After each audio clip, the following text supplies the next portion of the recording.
Retirement. So many great images fill my head when I think about retirement, like playing golf at 7:30 in the morning, every morning. Shooting a 97 and being happy just because this time my back didn't go out.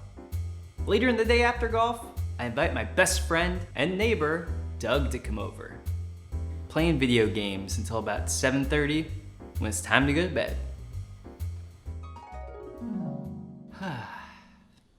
Retirement.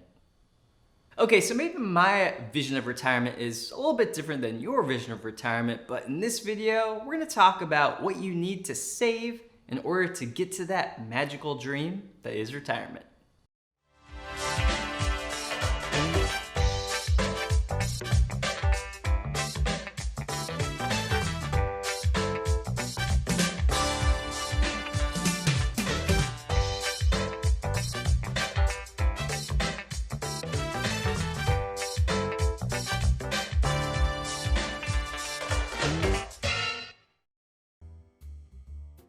So I was a financial advisor for 8 years, and trust me when I say that there is no one-size-fits-all answer to how much you should save for retirement. Not everyone is the same. Maybe you have one income in your household, maybe you have dual incomes in your household, maybe you have no kids, maybe you have 5 kids. Everyone is different and has different needs, and unfortunately, because of this, you can't just say, hey, you should save $5,000 a year. Or, hey, to get to retirement, save $700 every month. If I could say to you to just save this amount of money every single month and you'll be good, it would be so easy, but unfortunately it's not. But there are some things that you can do to figure out how much you should save for retirement. So what we're gonna do is we're gonna start with someone who wants to save for retirement and retire a little bit early in their life. So someone who wants to retire, let's say around 50 years old. And that person, we're gonna assume, wants to take all of their income. So they want to replace their entire income or 100% of their income. Then we're gonna have another scenario where someone is saving towards a little later in their life, maybe 65, like a normal retirement age. And we're gonna try to compare the differences between the two. So in our two scenarios here, we need to pick an income. And so what we're gonna do is, back in 2017, the median income of a household in the United States was just over $59,000. Now, because that's not really a round number, what we're gonna do is we're just gonna use $50,000. And if for some reason you wanna multiply it by 2, if you make $100,000 as a household, you can do that in some of the scenarios here, but we're just gonna use $50,000. And now, let's assume that you make $50,000 and you wanna replace your income. So if you wanna replace 100% of your income and you make $50,000, the question is, how much money do you need to save? So in order to answer this, let's first go to something called the Trinity Study. So the Trinity Study is a very famous study that was done back in the 1990s, and it was done at Trinity University. And what they did was they took historical returns of portfolios back into the 1920s, and they tried to figure out how much money you could take out of your investment account or portfolio without running out of any money. There's something that came out of this Trinity study that's quite popular these days, and it's called the 4% rule. Now, the 4% rule states that you can take out 4% of your portfolio or of your investments and not run out of money. So the thing with the 4% rule is it's not a hard and fast rule. It doesn't work in all situations. There are different variables or different factors that we need to think about. So let's take a look at the Trinity study. So while the Trinity study was initially done in the 1990s, there was actually an updated version where they looked from 1926 to 2014. So that's what we're looking at here. Now, if we remember, the person we were talking about was someone who wants to retire at 50 years old. So what type of time horizon is someone who is going to retire at 50 years old have?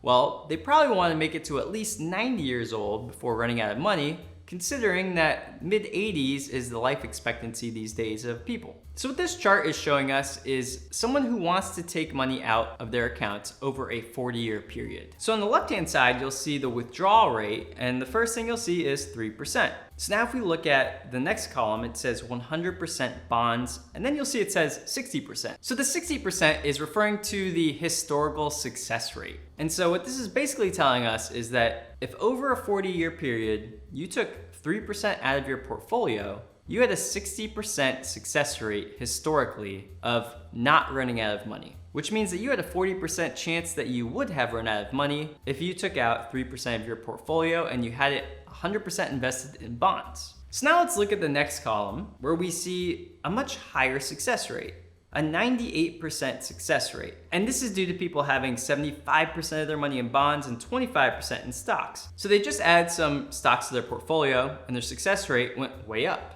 As we move further over, we'll see that 50-50 stocks to bonds and up yields a 100% success rate. So this tells us basically that someone who wants to retire and take money out of their account for 40 years can do so by taking 3% out and having at least 50-50 stocks to bonds or higher in terms of stocks to bonds. And there was never a time period where they ran out of money. Now what happens when we look at the 4% rule? So when we go down to the 4% rule, you'll see if you have a 100% bond portfolio, there's only a 6% chance that you don't run out of money. Those are not good odds. When you go over to the 75-25 portfolio, it goes to a 42% chance.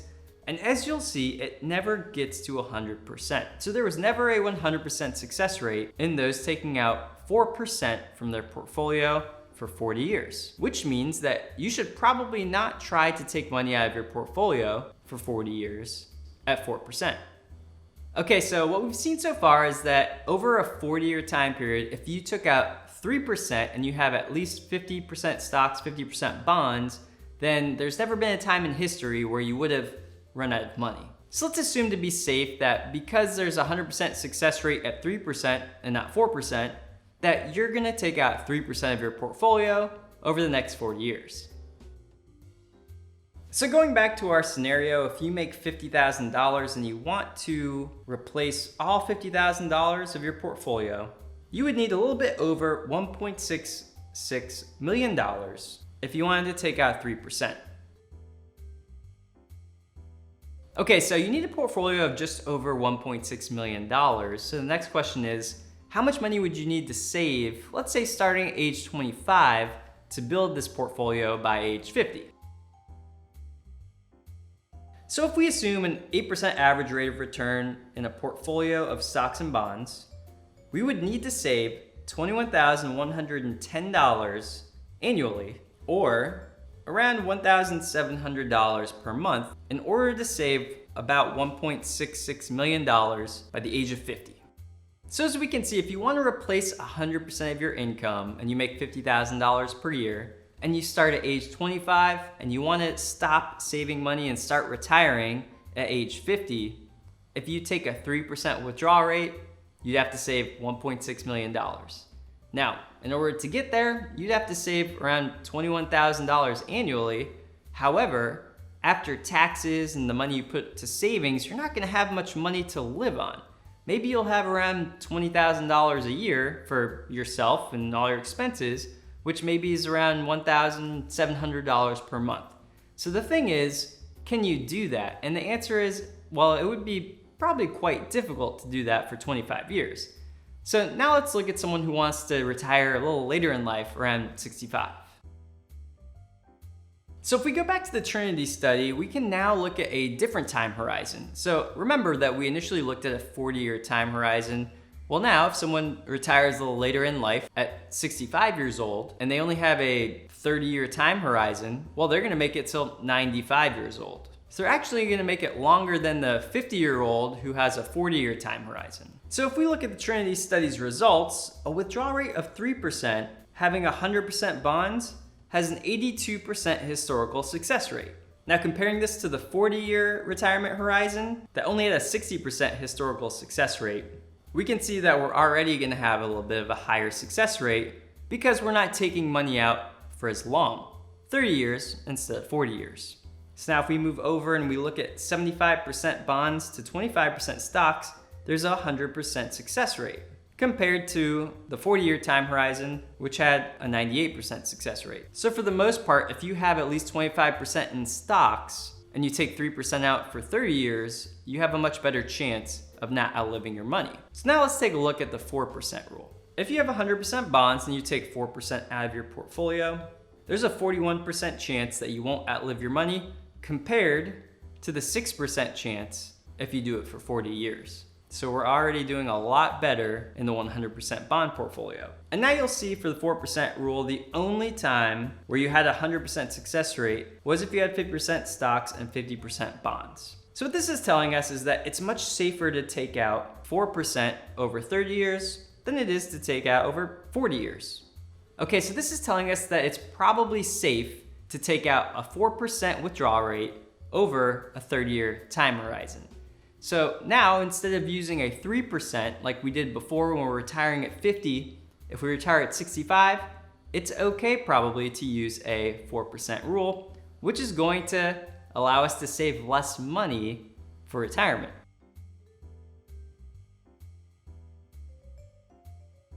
So if you want to replace 100% of your income and you make $50,000, and you want to take 4% out of an investment portfolio, you're only going to need $1.25 million as opposed to the $1.6+ million if you took money out for 40 years.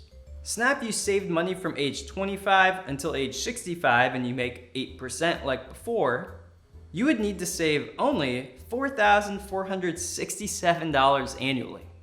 A little bit less than that $21,000 we talked about before if you want to retire at 50. So here are some numbers at different ages that you can save annually if you want to hit that $1.25 million age 65.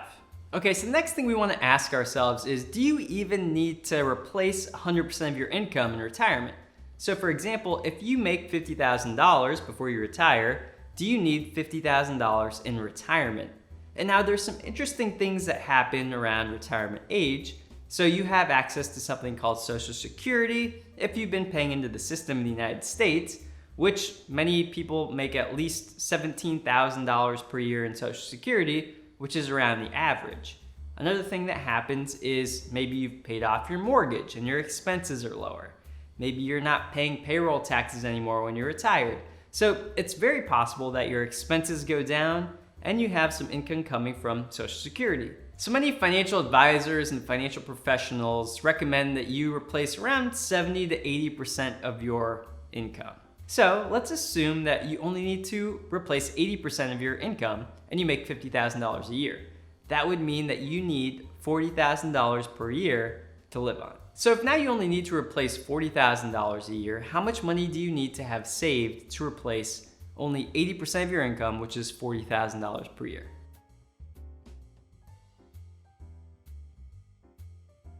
Well, we can look at the previous number to save $1.25 million at 30 years old, which is to save $6,716 per year. So now if we compare that to another 30-year-old trying to save only $1 million per year, they now only need to save $5,737 per year. And so as you can see, these are all the numbers at different ages, and they're all lower because you don't need to save as much money for retirement if you're not replacing 100% of your income. Okay, so now we know there's a good chance you might spend less money in retirement, have Social Security benefits. You likely won't have to replace 100% of your income if you don't need to. So the question is, what's the number? Like, what's the number that you're gonna need to save for retirement? So to make it easy, to make it easier for everyone watching, it's best to probably tie it to your earnings. So if we go back and look at the numbers from before, we can see at age 25, if you save $3,474 per year and you make $50,000 per year, that will be 7% of your income. If you're 30 years old and you save $5,737 per year, that will be 11% of your income, and so on. So one of the reasons it's best to tie this all to your income is because over time, you're likely gonna probably make more money. So for example, if you're gonna save 10% of your income every year, well, if you make $50,000, you'll save $5,000 per year. But if in 10 years you make $60,000 per year, you're gonna save $6,000 per year. So as time goes on and you make more and more money, even if it's just because of inflation, well, you're gonna need to save more money as well. So as you can see from the example before, a 7% savings rate for someone 25 would get them about $1 million by the time they're 65 years old. But when it comes to the amount of money you should save, there's a general rule, and that is that everyone should save between 15 to 20% of their income for retirement. Now, if you save 15 to 20% of your income going forward, as long as you have a little bit saved if you're older, there's a good chance that that amount of money will get you to retirement. So even if you're younger, if you're 25 years old, of course, saving that 7% per year might get you there because you may be starting so young, but it's much better if you can save 15 to 20% of your income. And so this brings us around to the point of saving a percentage of your income might be the way to go. Now, of course, if you can save more than 15 to 20% of your income, if you can save 25%, 30%, 40%, that's way better. That could get you to retirement quicker, or it could get you to the point where you have way more money in retirement than you would need, and that's a great thing as well. Now, if you're not quite there and you're not able to save enough money, here's what you should do. First, try to figure out how much you can save. Now, if it's only 5%, for example, well, save 5% this year. But next year, try to get that number up to at least 7% or 8%. And the following year, try to get that number up a little bit further to 10%. And keep trying every single year to raise that amount of savings so that eventually you can hit that 15 to 20%. Maybe it's not gonna happen overnight, but as long as you try, hopefully you can get there over time. Okay, so I hope that you learned a little bit about what you need to do to save for retirement. By the way, I'm gonna link the Trinity Study in the description below. I'll also link you to a retirement plan calculator. Hopefully that can maybe help you too. And I'd love to hear from you in the comments if you're saving that 15 to 20% towards retirement. So before you go, if you liked the video, please hit the like button. If you really liked it, subscribe to the channel. We do a lot of these videos, and hopefully we'll see you next time.